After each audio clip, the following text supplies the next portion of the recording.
அவர் எங்கேயும் கத்தி பேசி கூட நம்ம பெருசா பார்த்தது இல்ல. அவருக்கு எப்படி இந்த அரசியல் செட் ஆகும் நீங்க?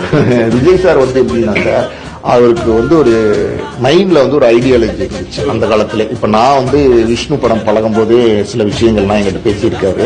அப்ப அப்ப பத்தி ஈழ அரசியல் பத்தி எல்லாம் நிறைய வருத்தப்பட்டு பேசுவார். நிறைய படுகொலை எல்லாம் நடந்துச்சு. அப்ப அந்த பீரியட்ல அந்த இலங்கை பீரியட்ல நடந்த விஷயங்கள்லாம் எங்கிட்ட பேசும்போது இப்படி கொள்றாங்க போறாங்க, இதுக்கெல்லாம் ஒரு முடிவே இல்லையா அப்படிங்கிற மாதிரி 19 வயசுல பேசியிருக்காரு. நீங்க நம்ப மாட்டீங்க, நானே ஆச்சரியப்பட்டிருக்கேன். என்ன விஜய் நீங்க இந்த வயசுல இவ்வளவு ஐடியாலஜியா நிறைய விஷயங்களை திங்க் பண்றீங்களா அப்படின்னு. இல்ல சார், எனக்கு அது மனசு கஷ்டமா இருக்கும். சில விஷயங்கள் அந்த போட்டோஸ் வீடியோஸ் எல்லாம் பார்க்கும்போது மனசு கஷ்டமா இருக்கும். இதெல்லாம் ஏன் தடுக்க முடியாது, ஏன் தடுக்க கூடாது அப்படிங்கிற மாதிரி, இதெல்லாம் தடுக்கிறதுக்கு சரியான இது கிடையாதா அப்படிங்கிற மாதிரி நான் சிந்திச்சு பார்த்துருக்கேன். ஆனா அவர் அன்னைக்கு இருந்த எண்ணங்களை அவர் ஷேர் பண்ணிருக்காரு என்கிட்ட, அந்த வயசுல ஷேர் பண்ணிருக்காரு. ஆனா அவர் ஒரு விஷயத்த எடுத்துட்டாருன்னா அதுல சக்சஸ் பண்ணி காட்டக்கூடிய டேலண்ட் உள்ளவர்.